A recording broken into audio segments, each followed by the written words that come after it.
असम विधानसभा में शुक्रवार को जुमे की नमाज के लिए 3 घंटे का ब्रेक दिया जाता था, लेकिन अब इसे ख़त्म कर दिया गया है। पहले जुमे की नमाज के लिए सुबह 11 बजे से 2 बजे तक सदन को स्थगित किया जाता था।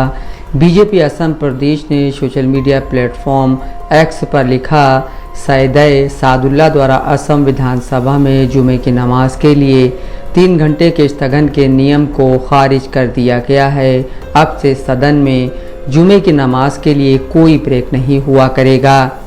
असम सरकार के इस कदम पर एनडीए के घटक दल जेडीयू ने कड़ी प्रतिक्रिया जाहिर की है और इसे संविधान की भावना का उल्लंघन बताया है। इस फैसले पर सबसे पहले और सबसे तीखी प्रतिक्रिया केंद्र में मोदी सरकार की सहयोगी नीतीश कुमार की पार्टी जेडीयू की आई। समाचार एजेंसी एएनआई से जेडीयू के नेता नीरज कुमार ने कहा, असम सरकार का फैसला निश्चित रूप से देश के संविधान की मूल प्रस्तावना के खिलाफ है। हर एक को अपनी धार्मिक मान्यताएं और परंपराओं को जीवंत रखने का अधिकार है। असम के माननीय मुख्यमंत्री जी का जो सरकार का निर्णय है वो निश्चित रूप से देश के संविधान की मूल प्रस्तावना के खिलाफ है। हर एक धार्मिक जो मान्यताएं हैं उनको अपनी राय, अपनी परंपरा को जीवंत रखने का अधिकार है। तो माननीय हेमंत शर्मा जी जो वहाँ के मुख्यमंत्री हैं, मैं उनसे जानना चाहता हूँ कि आपने शुक्रवार के दिन, रमज़ान के दिन होने वाली छुट्टी पर तो आप रोक लगा रहे हैं और कहते हैं कि इससे कार्य क्षमता बढ़ेगा। तो हिंदू धर्म की प्रथा का एक बड़ा हिस्सा है जहाँ से आप संभवतः विधायक है, माँ कामाख्या का मंदिर है, प्रत्येक दिन बलि होता है तो पट खुलता है। तो जरा बलि प्रथा पर रोक लगा दीजिए तो कितना बड़ा प्रतिकार का आपको सामना करना पड़ेगा। भाई, धार्मिक मान्यताओं पर हमला करने का किसी को अधिकार नहीं है। उसको अपने जीने का, खाने का, रहने का सबको अपना अधिकार है। और इससे बेहतर यह होगा कि जिस मान्यता की आप वकालत करते हैं वहाँ लोग गरीबी रेखा से ऊपर चले जाएं, उन लोगों की जीवन दशा बदल जाए, बाढ़ का सामना असम को नहीं करना पड़े, तो इस पर अपना ध्यान केंद्रित करते तो ज़्यादा बेहतर होता। यूपी में मुरादाबाद से सपा नेता एसटी हसन ने कहा, हेमंत बिस्वा शर्मा जब भी बोलते हैं विष उगलते हैं और समाज में जहर फैलाते हैं। उनकी सारी सियासत मुस्लिम विरोध पर टिकी है। देखिए, हेमंत बिस्वा साहब जब भी बोलते हैं तो विष उगलते हैं, कुछ काम करते हैं तो जहर फैलाते हैं, समाज में जहर फैलाते हैं। उनकी सारी सियासत अगेंस्ट मुस्लिम्स है। हर वो काम करते हैं जिससे मुसलमानों की दिल आज़ारी हो। जब 1937 से ये काम हो रहा था तो तुम्हें क्या परेशानी थी? 1 घंटा एक्स्ट्रा काम ले लो तुम उन लोगों से, अगर ऐसी कोई परेशानी है। लेकिन नहीं, क्योंकि ये मुसलमानों से जुड़ा हुआ मामला है तो इन्हें तो कुछ ना कुछ करना है।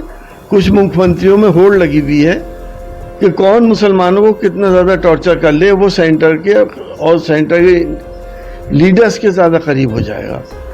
ये खुद बहुत सी स्कैंडल्स में फंसे हुए हैं। जब ये कांग्रेस में थे, उसको कवर करने के लिए ये इस तरह की अनाप शनाप बातें करते हैं और करते हैं। स्पीकर को भी थैंक्स गिविंग कर रहे हैं, कह रहे हैं कि अच्छा डिसीजन है, ऐतिहासिक निर्णय है। नहीं तो जुमे की नमाज में आदमी जाता है, अपने पैदा करने वाले की इबादत करता है, उससे दुआएं मांगता है, अपने लिए भी मांगता है, अपने देश के लिए भी मांगता है, देश की शांति और प्यार मोहब्बत के लिए भी मांगता है। जाहिर है ये चीज़ें तो इन लोगों के लिए खुद जहर हैं। इस फैसले के बारे में मुख्यमंत्री हेमंत बिस्वा शर्मा ने कहा, रूल कमेटी की मीटिंग के बाद सभी हिंदू मुस्लिम विधायकों ने फैसला किया है कि 2 घंटे के अवकाश की कोई जरूरत नहीं है। देखिए, हमारे विधानसभा का हिंदू मुसलमान सारे एमएलएज ने रूल कमेटी में बैठा और ये अनएनिमियसली रिजॉल्व किया कि हम लोगों का जो 2 घंटा का छुट्टी है वो हमें नहीं चाहिए, हम ये 2 घंटा भी काम करूंगा। ये जो प्रैक्टिस थे ये 1937 में शुरू हुए थे। कल से ये प्रैक्टिस को बंद कर दिया गया है। अब सर आप आरोप लग रहा है, विपक्ष के बड़े नेता आरोप लगा रहे हैं कि सस्ती लोग सुविधा पाने के लिए और एक खास वर्ग को खुश रखने के लिए सारी कवायद अभी तक चल रही है। देखिए, ये तो जो डिसीजन हुआ, उस डिसीजन में वो खास वर्ग का विधायक लोग भी थे। ये तो एक सर्वसम्मत सिद्धांत है, ये मैं लिया ऐसा नहीं है। बीजेपी सांसद दिनेश शर्मा ने कहा, भारत एक सेकुलर देश है। अगर हम धर्मनिरपेक्षता और सभी धर्मों के आदर की बात करते हैं और सभी धर्मों के साथ समान बर्ताव की बात करते हैं तो मेरा मानना है कि सभी धर्मों के प्रति सम्मान इस सरकार की प्राथमिकता है। ऑल इंडिया मजलिस-ए इत्तेहादुल मुस्लिमीन यानी AIMIM के नेता वारिस पठान ने कहा, मेरा मानना है कि यह सरासर असंवैधानिक और धार्मिक आज़ादी के अधिकार का उल्लंघन है और प्रथा 1937 से चली आ रही है। अब आपको अचानक क्या हो गया? अचानक से क्या हो गया आपको? देखिए, पहले भी बोल रहे थे, आज फिर मैं बोल रहा हूँ कि जो बीजेपी सरकार है और हेमंत बिस्व शर्मा जैसे जो मुख्यमंत्री है, ये खुली तौर से मुसलमानों के दुश्मन है। ये एंटी मुस्लिम सरकार है। इनको हमारे खाने पीने से नफरत, हमारे कपड़े पहनने से नफरत, हमारे मदरसों से नफरत, अब नमाज से नफरत है। आड़े दिन हेमंत बिस्व शर्मा कुछ ना कुछ अनाप शराब बकवासबाजी करते रहते हैं। उसमें सब इन्होंने नमाज का ये कर दिया। अरे अगर 2 घंटे में मुसलमान इंसान जाता है जुम्मा के दिन, एक दिन हफ्ते में, और नमाज अगर उसने अदा कर दी, नमाज अदा करके आ गया, तो कौन सा ऊंट पहाड़ गिर जाता है? और इतनी बार जो सदन है आगे बढ़ जाता है, आज नहीं चलने दिया, तब कुछ नहीं होता। लेकिन नहीं, नमाज की ही तकलीफ है। ये साफ दिखाता है कि भाजपा सरकार डेवलपमेंट, विकास तमाम मुद्दों में फेल हो गई है।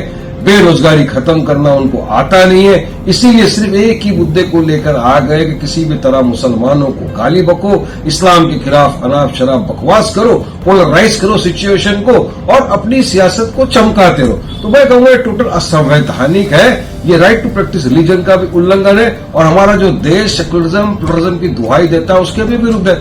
और मोदी जी तो बोलते हैं सबका साथ, सबका विकास, सबका विश्वास, तो ये क्या सबका साथ हो गया? आप एक ही समुदाय को टारगेट करोगे, उनको प्रैक्टिस जो रिलीजन करते हैं उनके बीच में आप अपनी टांग अड़ा दोगे, तो कहां से सबका साथ हुआ? ये मोदी जी जवाब दीजिए आप इस बात। अंग्रेजी अखबार इंडियन एक्सप्रेस के मुताबिक असम विधानसभा के प्रक्रिया के नियमों में कहा गया है कि शुक्रवार और शनिवार को छोड़कर आमतौर पर सदन की बैठक सुबह 9:30 बजे और 2 बजे तक चलेगी। शुक्रवार को सदन की बैठक 9:30 बजे से 11:30 और शाम 3 से 5 बजे तक चलेगी। असम के स्पीकर बिस्वजीत डिमरी ने कहा कि ब्रिटिश ज़माने में सैदुल्ला साहब के मुख्यमंत्रित्व काल में एक परंपरा जैसी हो गई थी और जुमे की नमाज के लिए असम विधानसभा को 11:30 बजे से स्थगित कर दिया जाता था। उन्होंने कहा उस समय बांग्लादेश असम के साथ था और इसकी राजधानी शिलोंग में थी। हो सकता है कि उस समय इस्लाम धर्म को मानने वाले कई सदस्य ये प्रस्ताव लेकर आए होंगे। जब से मैं स्पीकर बना हूं, मैंने नोटिस किया है कि शुक्रवार को समय अभाव के कारण बहस नहीं हो पाती है। उन्होंने कहा इसके अलावा अन्य धर्मों के लोगों ने भी प्रार्थना के लिए छुट्टी मांगनी शुरू कर दी थी। मैंने बाकी विधानसभाओं की भी जानकारी ली और पता चला कि वहाँ ऐसी कोई छुट्टी नहीं होती है, यहाँ तक कि संसद में भी ऐसा कोई नियम नहीं है।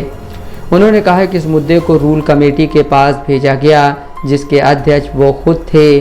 वहाँ सर्वसम्मति से ये परंपरा खत्म करने का फैसला लिया गया। Bureau report, Dastak live news.